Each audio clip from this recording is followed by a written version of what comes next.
So I think we're at a critical turning point in this country that can take one of two paths. One is, I honestly believe we could have an America in Renaissance, on the cusp of a strong economic recovery.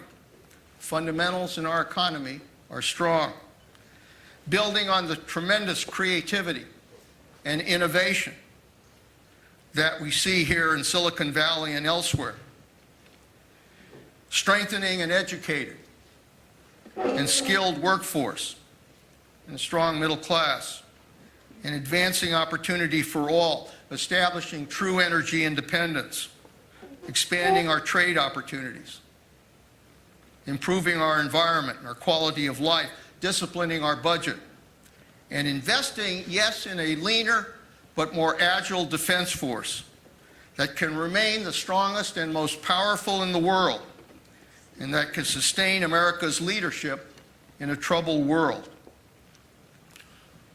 Or we can be an America in decline, or certainly an America in a prolonged stalemate, caught in constant crisis after crisis, politically dysfunctional, unable to govern, to take the steps necessary to protect our most basic freedoms, our economy, or our national security.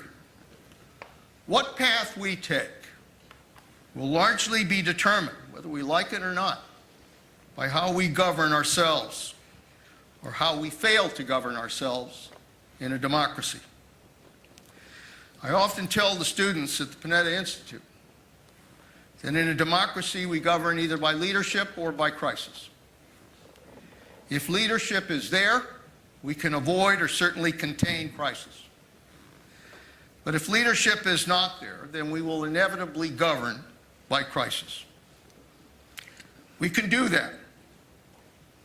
As somebody who was in elective office, it's an easy way to go. You don't have to offend people. You don't have to cut their spending. You don't have to cut their benefits. You don't have to raise their taxes. You can simply wait for crisis to get so bad that you ultimately do something because crisis is going to consume the country. It's one way to govern. But there's a price to be paid. And the price is that you lose the trust of the American people in our system of governing. And in a democracy, trust is everything.